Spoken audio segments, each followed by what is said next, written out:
আসি পরবর্তী খবরে। কাটমানি না পেয়ে নেতার দাদাগিরি, সজলধারা প্রকল্পের কাজে বাধা তৃণমূল নেতার, এমনই চাঞ্চল্যকর অভিযোগ নদিয়ার হবিবপুরে। আর এই নিয়ে বিজেপি তৃণমূল তরজা তুঙ্গে।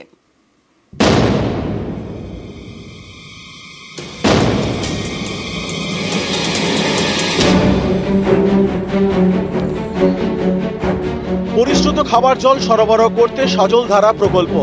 নদিয়ার রানাঘাটে প্রকল্পের কাজে তৃণমূল নেতা বাধা দিচ্ছেন বলে অভিযোগ। মাটির নিচ থেকে জল তোলার পাইপে ইট সিমেন্ট দিয়ে বন্ধ করা হয়েছে বলে অভিযোগ। মাঝপথে সজলধারার কাজ বন্ধের আশঙ্কা রানাঘাটের হবিবপুরের দত্তপাড়ায়।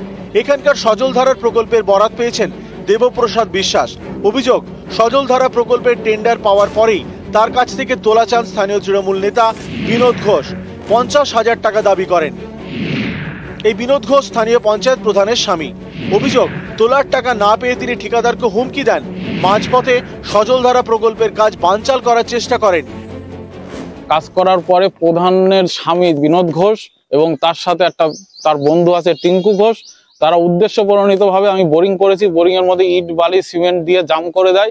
আমাকে হুমকিও দেয় যে অন্য পঞ্চায়েতে যেখানে যেখানে কাজ করবে সেখানে গিয়ে বোরিং করলে বোরিংটা নষ্ট করে দেবে। টাকা পয়সার দাবি করে 50,000। আমি দিতে রাজি হয়নি। আমি লেস মেরে কাজ নিয়েছি, আমি কেন টাকা পয়সা দেবো?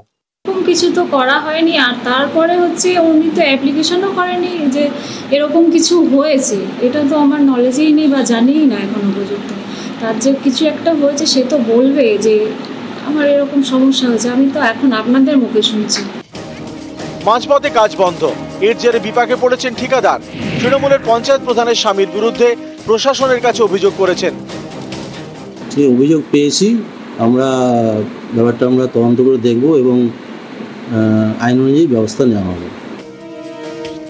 কেন্দ্রীয় সরকারের প্রকল্প জল জীবন মিশন, এর অধীনেই সজলধারা প্রকল্প। অভিযোগ, সেই প্রকল্পের কাজে তৃণমূল নেতার দাদাগিরি, ঠিকাদারের থেকে কাটমানির দাবি। এই নিয়ে কটাক্ষ করতে দেরি করেনি বিজেপি। যে ঠিকাদার সে তো খুব অন্যায় কাজ করেছে। সে ওখানে কাজ করতে গিয়েছে, ওখানে প্রধান সাহেবকে টাকা দেবে না, এ কি হয় এই রাজ্যে? রামনগরে যদি এই জিনিসটা করতে চায় আমি ছেড়ে কথা বলবো না। আমি এখানকার বিধায়ক, আমি এর ব্যবস্থা নেবো। যে আদেও আমি চেয়েছি সেটা তো প্রমাণ করতে হবে না, যে আমি 50,000 টাকা চেয়েছি তার কাছে, সেটা তো প্রমাণ করতে হবে। এটা অবশ্যই আমি আমার মতন করে যত দূর চেষ্টা করব আমি তদন্ত করে দেখার। রানাঘাট থেকে রঞ্জিত সরকার, নিউজ 18 বাংলা।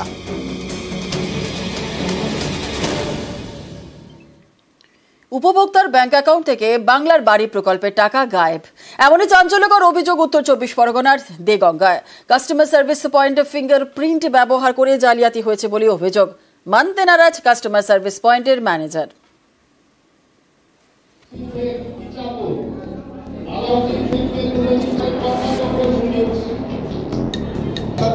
বাংলার বাড়ি সরকারি খরচে গরিবদের পাকা বাড়ি, রাজ্য সরকারের প্রকল্প। গত বছরের ডিসেম্বরে প্রথম কিস্তির টাকা দেওয়া হয় উপভোক্তাদের ব্যাংক অ্যাকাউন্টে। সেই টাকাই ব্যাংক অ্যাকাউন্ট থেকে হাওয়া। চাঞ্চল্যকর অভিযোগ উত্তর 24 পরগনার দেগঙ্গায়। উপভোক্তাদের দাবি, ব্যাংক অ্যাকাউন্টে টাকা ঢুকলেও সেটা তারা পাননি। তার আগেই ব্যাংকের কাস্টমার সার্ভিস পয়েন্ট বা সিএসপির ম্যানেজার টাকা তুলে নিয়েছেন। ফিঙ্গারপ্রিন্টের মাধ্যমে জালিয়াতি হয়েছে বলে অভিযোগ। জানে যে ওর টাকা ঢুকেছে, শ্বশুরবাড়িতে চাপ দিচ্ছে যে তুমি টাকা দেখো, টাকা দেখো। 60,000 টাকা ঘরের টাকা। ও ব্যাংকে যাচ্ছে, টিপ দিয়ে চাপ টাকা দেখাচ্ছে, বলছে যা চল যা। বলো এবারে মাঝে মাঝে যায়, বলে কি তুই ওখানে আগে মেম্বারের সঙ্গে কথা বল, মেম্বারের সঙ্গে কথা বলে তারপর তুই টাকাটা আমার কাছে নিয়ে যাবি। শুধু এনার হয়েছে না আরো অনেকের হয়েছে? না, এখানে ওরই হয়েছে। এবারে ও তো এখানে আমাদের আর কারো হয়েছে আমরা তো জানি না। ও এবার আমাকে জানিয়েছে বলে তাই এটা প্রচার হয়েছে। আমি গরিব মানুষ, আমার ঘর নেই। তারপর আমার সরকার তো 60,000 টাকা দিয়েছিল, এবার ঘরের জন্য টাকা দিয়েছিল। এবার আমি টাকা তুলতে গিয়ে দেখি টাকা নেই। বইটা আপনি করে দেখি 3বারে 60,000 টাকা আউট হয়ে গেছে। আপনি 1 টাকাও নেন না? একদম 1 টাকাই নেইনি আমি। আপনি অভিযোগ করেছেন? অভিযোগ করেছেন? হ্যাঁ। শুধু বাংলার বাড়ির উপভোক্তা নয়, ব্যাংক অ্যাকাউন্ট থেকে দেগঙ্গার 84-র অনেকেরই টাকা গায়েব হয়েছে বলে অভিযোগ। সব ক্ষেত্রেই অভিযোগের আঙুল সিএসপির ম্যানেজারের দিকে। আমার বইতে 1,20,554 টাকা ছিল। আমি 500 টাকা তুলেছি সন্ধ্যাবেলা। 500 টাকা তোলার পর আমার বই আটকে দিয়েছে। দেওয়ার পর আমার বই দিচ্ছিল না, অনেক জোর জবরদস্তি করে বইটা দিয়েছে। দিয়ে তারপরে হাতে পায়ে ধরছে, আমাকে আর কি জানতে দেবে না গো। তারপরে স্বীকার হয়েছে যে আমি 42,000 টাকা তুলেছি। ওই যে আমার আজ থেকে 2 বছর আগে টাকা মানে আমি অ্যাকাউন্টে জমা দিতে যাই, আমার এবার টাকা জমা দিতে আমার একটা 22,000 টাকা রিসিভ দিয়ে দেয়। টোটাল টাকা আমার মানে 46,000 কত টাকাটা রিসিভ দেয়। দেওয়ার পরে এবার আমার অন্য অ্যাকাউন্টে 22,000 আগে 20,000 টাকা আর আগে 24,000 টাকা ছিল আমার অ্যাকাউন্টে। এবার সেই 24,000 টাকায় আছে, আমি 22,000 টাকা জমা দিই, সে টাকাটা আর আমার উঠিনি। কে করেছিল এরকম? ওই মানে ওই আবেদ আলী, ওই সিএসপি অফিসার। হ্যাঁ, সিএসপি অফিসার। গ্রাহকদের সুবিধার জন্য বিভিন্ন জায়গায় কাস্টমার সার্ভিস পয়েন্ট বা সিএসপি চালু করে ব্যাংক। সেখানেই জালিয়াতি হয়েছে বলে অভিযোগের আঙুল ম্যানেজারের দিকে। তাকে এ নিয়ে প্রশ্ন করা হয়। প্রথমে তিনি এড়িয়ে যাওয়ার চেষ্টা করেন, পরে দাবি করেন সব অভিযোগ মিথ্যা। আমার রেজিস্টার খাতা আছে, আমি সেটি যাকে টাকা দেওয়া হয় তাকে উইথড্র ডিপোজিট স্লিপও দেওয়া হয়, সেটা দিয়ে আমি এখান থেকে পেমেন্টটা করে দেওয়া হয়। কিন্তু আবাসের টাকা যে মহিলা বলছে, সেই মহিলার হয়ে আমি কনফার্ম আছে, আমার খাতায় রেজিস্টার খাতায় আছে, সেটা আমি পুরো দেখাতে পারবো। আপনার তো ক্যাশ জমা দিয়েছেন ব্যাংকে জমা দেওয়ার জন্য, সেখানে বলছে 2 বছর পরে তিনি যখন দেখছেন যে সেই টাকা জমা হয় না। এটা একদম সম্পূর্ণ মিথ্যা বললাম। দেগঙ্গা থেকে জিয়াউল আলম, নিউজ 18 বাংলা। রাজ্য সরকারের প্রকল্প বাংলার বাড়ি, আর এই প্রকল্পে বাড়ি তৈরির কাজ শুরু করতে বলে তাগাদা এবং নামখানার উপভোক্তাকে নোটিশ ব্লক প্রশাসনের। কিন্তু উপভোক্তার দাবি তিনি তো টাকাই পাননি, বাড়ি তৈরি শুরু করবেন কিভাবে? পঞ্চায়েত সমিতির দাবি যে ব্যাংক অ্যাকাউন্টে সমস্যা রয়েছে, তার জেরেই এই জটিলতা।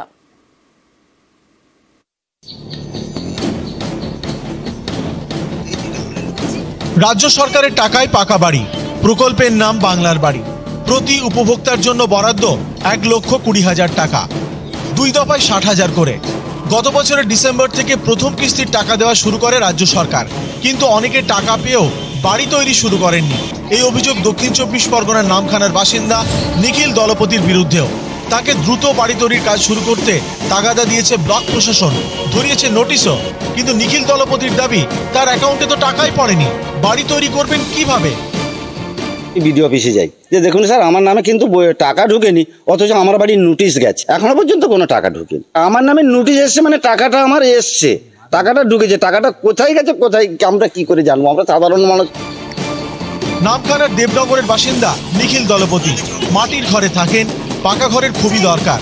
বাংলার বাড়ির তালিকায় নাম উঠলেও টাকা মেলেনি বলে দাবি। এদিকে বাড়ির কাজ শুরু করতে বলে নোটিশ ধরিয়েছে ব্লক প্রশাসন। কিছু ব্যাংক অ্যাকাউন্টের সমস্যা থাকতে পারে, সেই জন্য হয়তো টাকাটা ঢোকে। অলরেডি সেই সব বেনিফিশিয়ারি যদি আমাদের সঙ্গে যোগাযোগ করে, আমাদের যে আধিকারিক আছে, বিআই সাহেব আছেন, যদি পঞ্চায়েত সমিতির তরফ থেকে যদি ওনারা মানে আমাদের কাছে জানান, অবশ্যই এটা সঙ্গে সঙ্গে রেকটিফাইড করে সেই যে টাকাটা পায় তার জন্য ব্যবস্থা।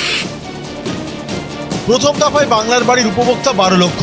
গত ডিসেম্বরে উপভোক্তাদের অ্যাকাউন্টে প্রথম কিস্তির টাকা দেওয়া শুরু হয়।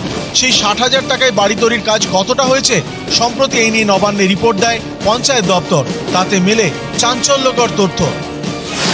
পঞ্চায়েত দপ্তরের রিপোর্ট অনুযায়ী 6 জেলায় বাড়ি তৈরির কাজে অত্যন্ত ঢিলেমি দেখিয়েছে। এই তালিকায় দ্বিতীয় স্থানে দক্ষিণ 24 পরগনা।